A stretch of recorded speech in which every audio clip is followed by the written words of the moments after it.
I didn't mention that on the email, but we will be recording this webinar and made it available on our website. So that's why I went back a little bit on the slides. So if everyone can hear me. So good afternoon, everyone. I hope everyone had a nice lunch, and we go here talking about our final report, as everyone knows, due on the 30th of October. I hope everyone is already working on that. If not, I would advise you to start. And I guess this is going to give you a good base to start your work on the final report. Just as a matter of fact, just notice under your slides there is a presentation Q&A. In case you have questions, you can type them, and then we save them for later. So at the end we can go through the questions.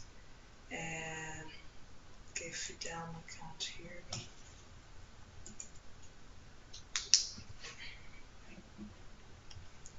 Catherine has just joined us as well. It's very good attendance.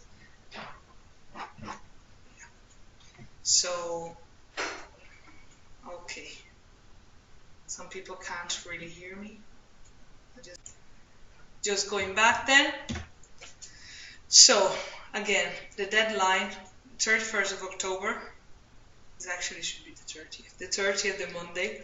Sorry, don't miss the deadline. This is something very important. Patricia sent out on her email that the EU now has more stringent approach to the deadline. So if you don't have your report by the deadline, there is risk of cancellation and reimbursement of all the payments made to your HI, all the pre-financing payments. So basically the project is terminated, all the monies have to get back if you don't have the final report into us within the deadline. So that's again a reason why we want to do the webinar and make sure that you have that done and prepare in advance. And another note is that the earlier you have that for us, the better, both for you to get it out of your way and for us, because we have to assess. There'll be an external expert assessing the final report this year. So the narrative report, we're doing the financial part, but there'll be an external expert looking at the narrative part of it. So it's important that you have that in, so he can have a look at them in time as well.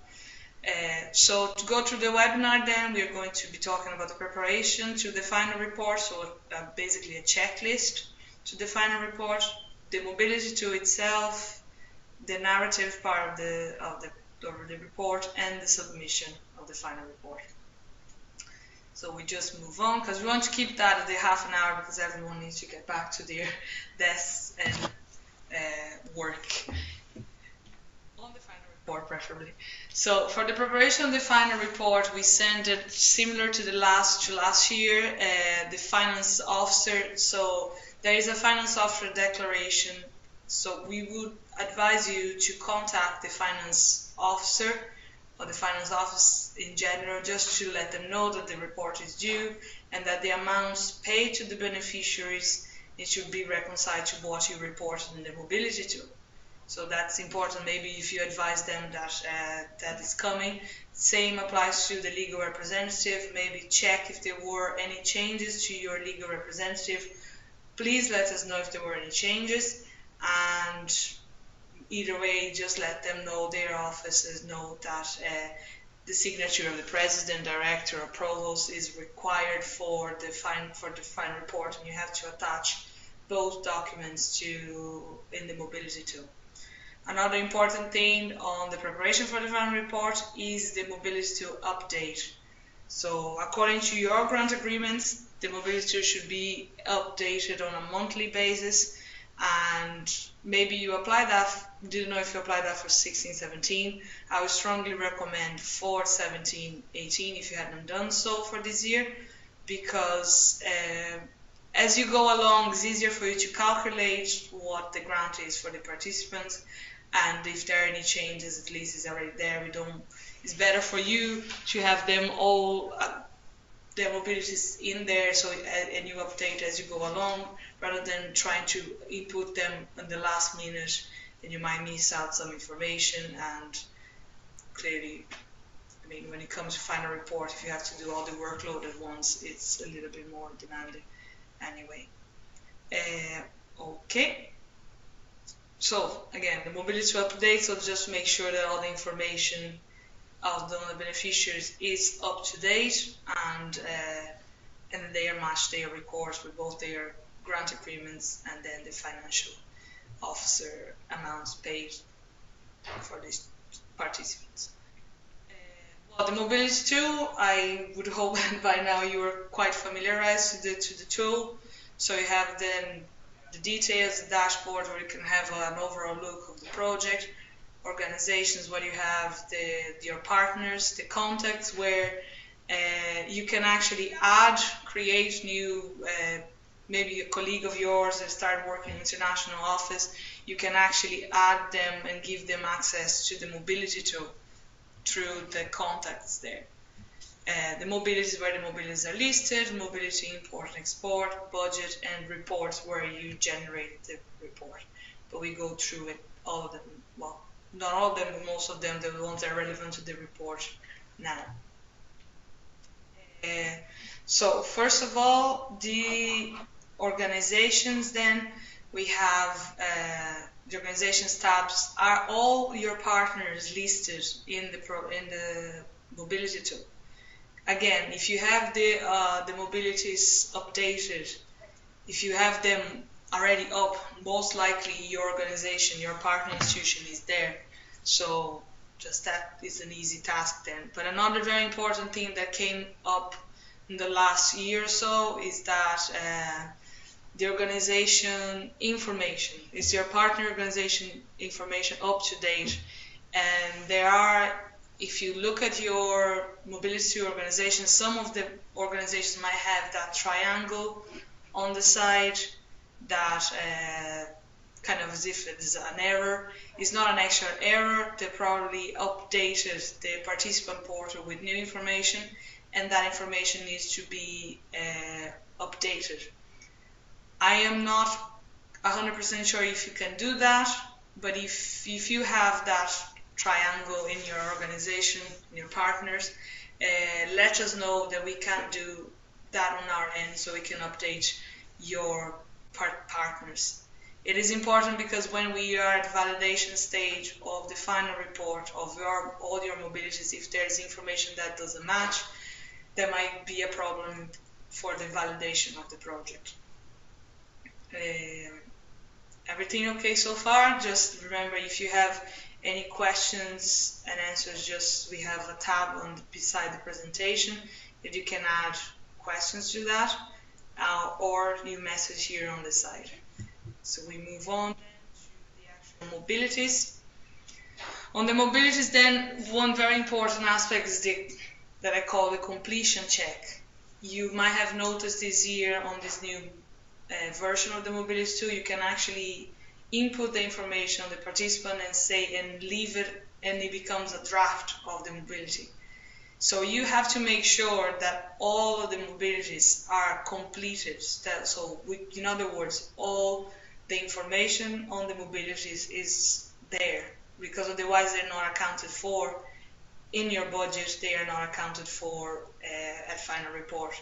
So it's essential. It's very important. Like a student, if you have a participant that it is on status draft, they will not even receive the participant report request. So it is important that you can see here an example of, you have all the mobilities there, add up to 40, but they're actually 39 complete, and one of them is in draft status. So you have to make sure that you go into the draft mobility and complete that, so that mobility is accounted for in your final report.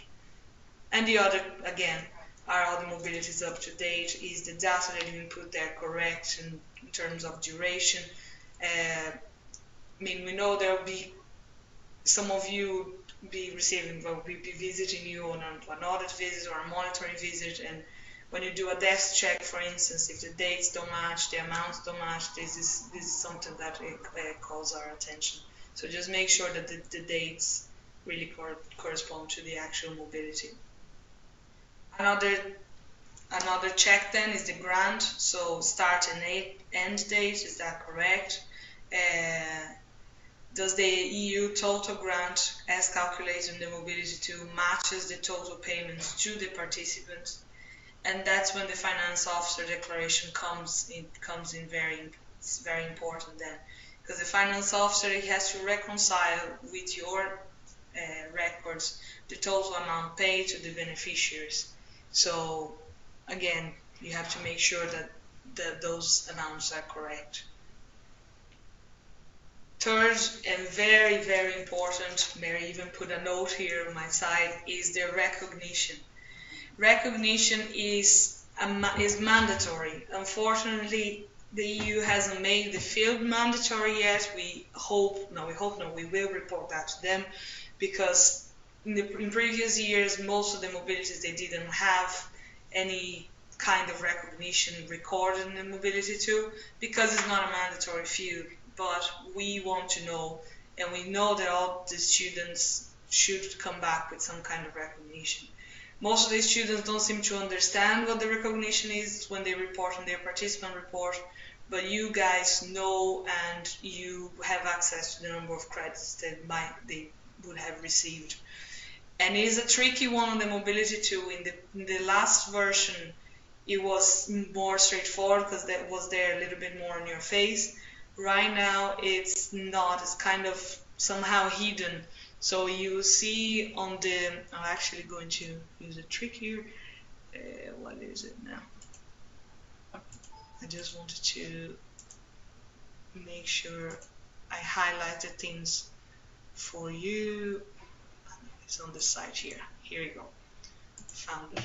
So in the participant, you can see there under the actual mobility, when you go and edit, it's separated in different headings. In the participant heading, you have these 3 different tabs with the participant data, where you put all the dates, the information of the student, the participant report tab that we're going to talk about next, and the recognition of learning outcomes tab. What you have to do there, you basically have to click that and create the recognition of learning outcomes, and then you add the amount, and then you see that the value is required. Once you create that, you are not able to complete the information without inputting the number of ECTS credits or equivalent units. Again, the mobility will not stop you, but we will be asking you at final report stage when we look at when we're doing our checks.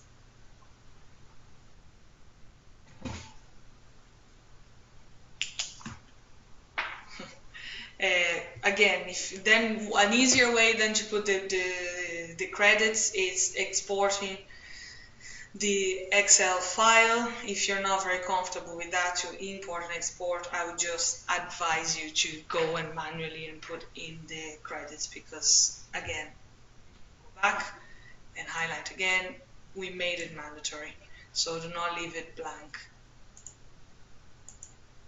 Going forward then, another very important thing, and then you know and you see on your narrative report, you actually have to make comments on the participant report's results. So you will see, let's say, satisfaction of all the questions that are in their report is actually processed and given to you for you to comment on that.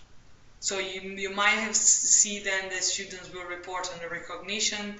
You might have like 50% saying that they didn't get any recognition, but I mean, again, you have to comment on that. And all the fields that they are asked in their participant report, you have to comment on that. So it is very important to have the final participant report back to you. Most of you, which I congratulate again, don't pay the final part of the grant unless that participant report is in. So if you don't do it and if you think it's a good practice, and we approve best practice for the ones that do that, because then you have that kind of information, and that kind of information is good for you as well. Like, we process that information, but it's good for you to know what your students are reporting on the mobility. So it makes it even easier for you to complete the narrative report for us. So check under the mobilities tab what is the status of the participant report. So you will see here again, you have, apart from submitted, you have undelivered, requested, and known. Known means that the mobility hasn't finished yet. In this case, for example, they will all finish on the 30th of September. But if they were undelivered or they're still requested and you're still waiting, you have to go in and send it again. If it's undelivered, probably is because the email is not working. So check that with the student again. So going back to that participant heading, so to resend the participant report request, there are two ways: on a bulk operation or an individual request. Bulk operations, for those that we always receive queries about that, is basically under the mobilities tab. You will see the all completed draft. You will then select the mobilities and you click in bulk operations. That is, they are there. Like, when you see the list, you will see selection, export, and bulk operations. You click in bulk operations, and then after you selecting the participant that you want to resend that participant report request, you then just click in resend participant report requests. That's the bulk operation. On the individual request, then, under the participant heading that we talked about back under recognition, you have the participant data that you input and the participant report tab.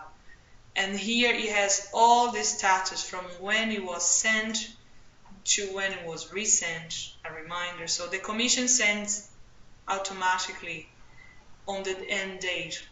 And then for some reason here it was undelivered, then the commission tried again the day after, the reminder, it didn't go through. So there's a whole status of there's a whole historic of the status of the report. And at the very bottom then, you have the resend button.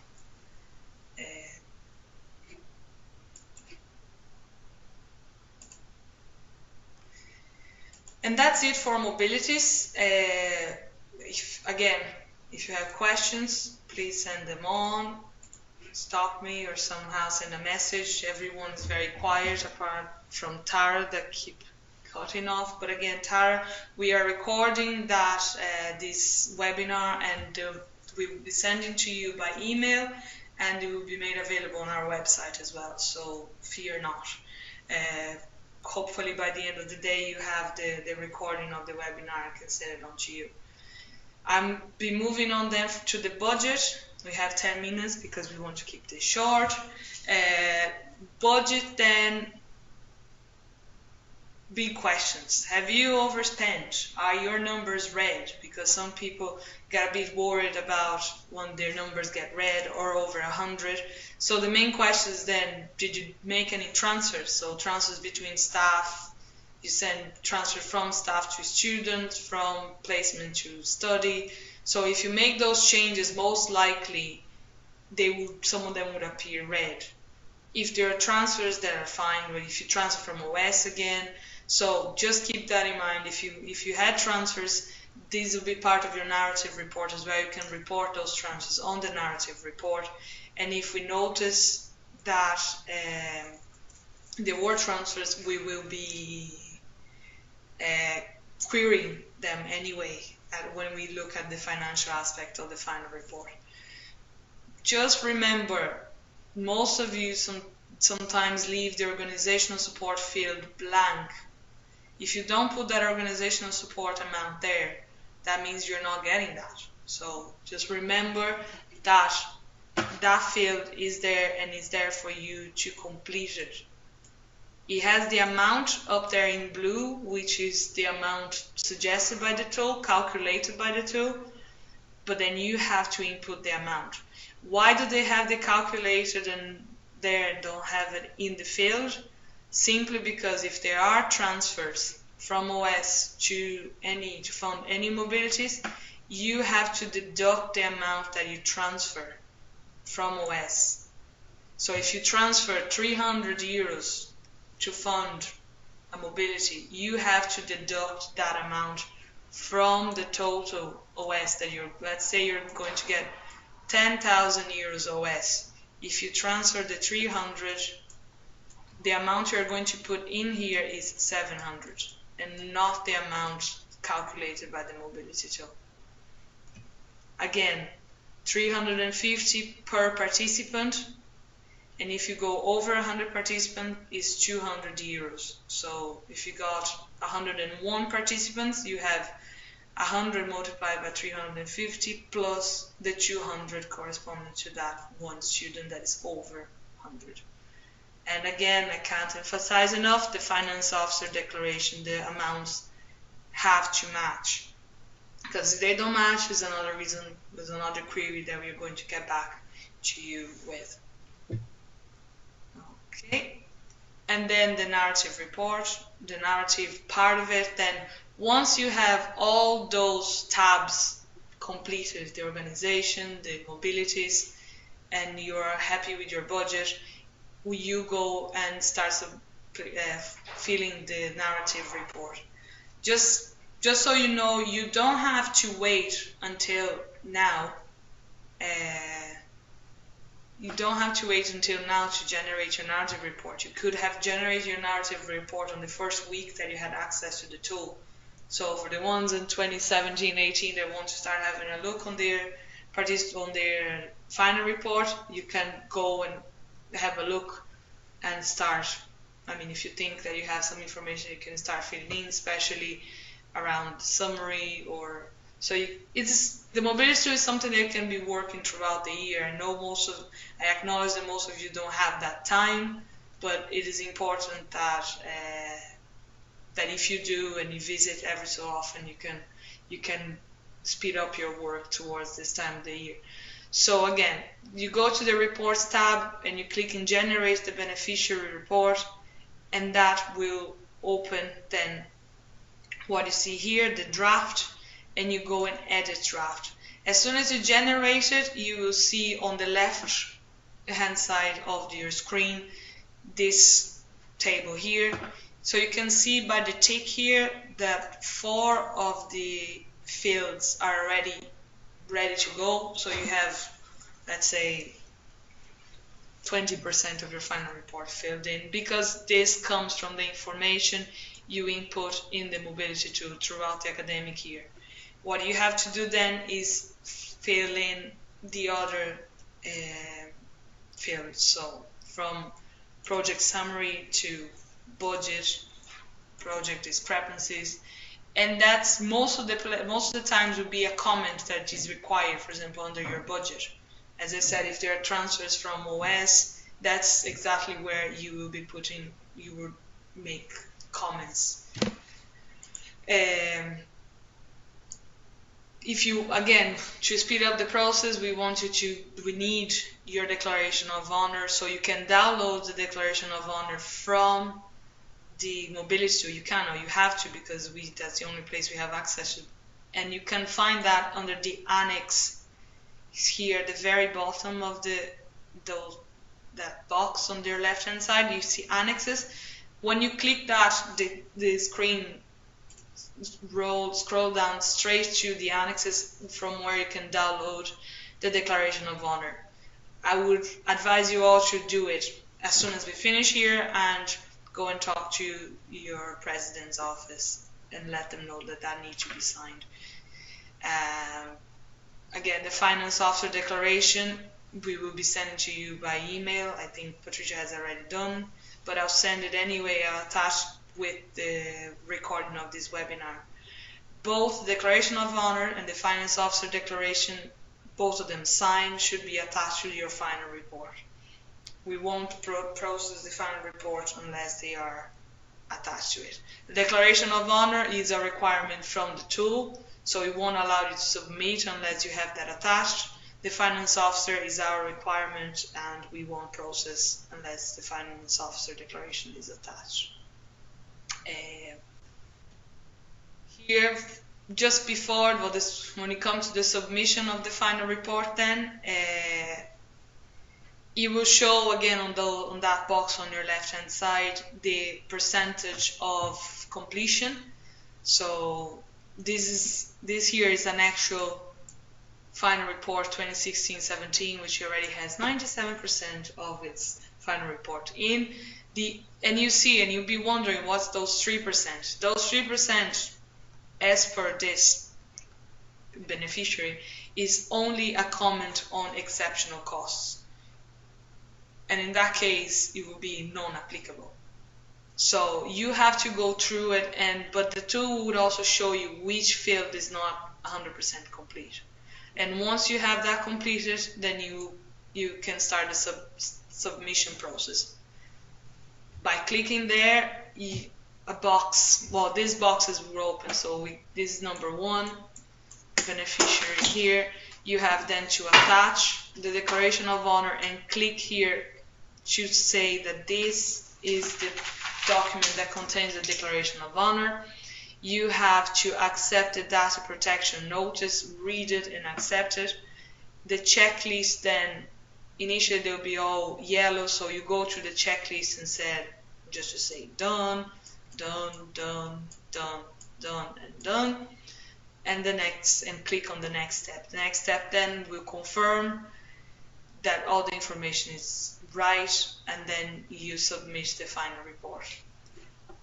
There'll be submission in progress, and then finally you submitted your final report, and we are happy waiting for you to submit it.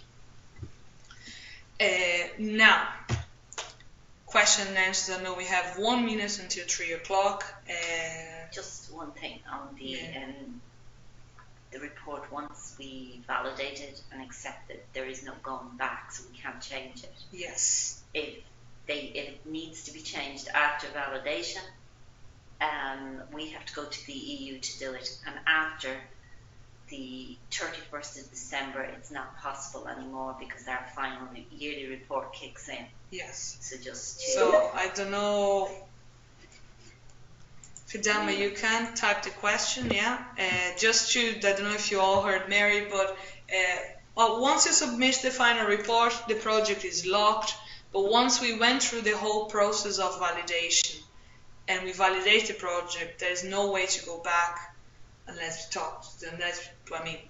there's no way to go back. We would have to ask the Commission, which is something that they are not very fond of. So, and it has to be done before the 31st of December when we submit our yearly report. So you have to do those checks. It's up to you before you submit, and just make sure that you have all that information ready before submitting the report. Okay, we'll go to the questions then. This year, in the past you have submitted the final report and was not received by HEA. Is it possible this will happen again, or that we can get a receipt? Well, when you submit, I don't remember. That was one institution, yeah, and that was the first year of the program, and there were bugs in the system, and it hasn't happened since. Okay, yes. But my advice would be for the narrative report to actually do it in Word first and save it, and that way then if things go, because it's the only can you hear me? Yes, yeah. I think the only report that can go missing is the narrative report. Your mobility tool information is there, that can't disappear, but the narrative, it happened where the narrative report disappeared, but that was the first year of a program, and they were still trying to do this. It hasn't happened since, but just on the off chance that it did, my advice would be to complete your narrative report in a Word document, and then you can copy and paste it in. Yeah. It just means if anything goes wrong, if your system crashes, that you actually have that information. And that's how we do ours. Ours is an online system as well for yearly report. We also have to do a narrative report, but we do it in Word first, and then we paste it in. Yeah. And if you can actually print a draft of the report. So when you are completing, or you just print a draft of the blank report, so you can refer to that. And as Mary said, and I forgot to mention on the presentation, do it in Word, just in case. You don't want to miss any of the information. You know how hard it is to put all that information and lose it. So do it in Word. That's a good recommendation. Any other questions before we close up? Any other observations, Mary? No, just with the ECTS, it is new, but I think we signaled this last year. The problem is when we look at reports that say that only 51% of students got recognition, then that becomes an issue for the sector in relation to the EU reporting. But we know kind of evidentiary proof that the students got ECTS if the column is left blank. So this is part of the reason for it. That's I think it. Yeah. But we will have to send them back if they don't, because we have to know. You know, we do know that some students don't get ECTS, that it's recorded in the diploma supplement, and that's fine. If that's the case, then you just write recorded in the diploma supplement. Because that is a form of recognition. But I suppose the primary objective of Erasmus, one of it is that students get recognition for their time abroad. So we have to show what type of recognition. Just for the Fidelma and Paula, so Fidelma was asking if the video will be emailed. So again, yes, we'll be saving an email in it to you, and we will also attach the presentation to the email and the finance officer declaration. I think is my favorite word in the whole webinar, finance officer declaration. Will be, if the recognition only comes with the transcript after they complete the report, is it okay for us to put in the recognition?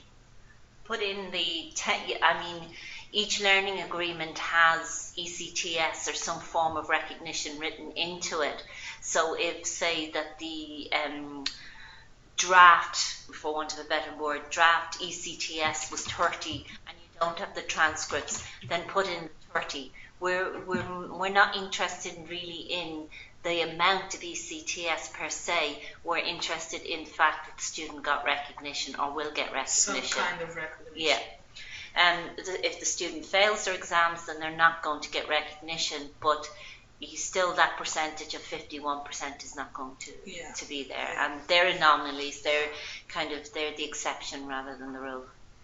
Yeah. And again, the finance officer declaration, the form will be sent to you together with this video, and I hope to be sending it by the end of the day. It's just, you see, this webinar is something new, and this is the first time we record it as well. I don't know how long it takes them to process, but we will be sending to you as soon as it's ready. Okay, we will close things up then. Thank you, just because you need to enter. Thank you very much for your time, and see you on the 23rd. Oh yeah, there's actually 2 reminders for this section. Then the 23rd of October, International Officers Meeting. It will be held in Dublin. We'll be sending the agenda and further details on the meeting hopefully next week. Hopefully next week. And another special request from Patricia. CC applications, they are due, or the deadline is the 11th of October. And again, as the final report deadline, we have to be very strict on the deadlines. It's an EU requirement, and so if your application is not in by the 11th of October, we probably won't be able to process your application for your students. So keep them in mind and make sure you have the applications into us as soon as possible, before the 11th of October. I'm going to stop the recording, and thank you again, and I'll be sending the email to you with the webinar and the presentation this afternoon. Thank you Well, very you might be much. sending the webinar because it takes Yeah.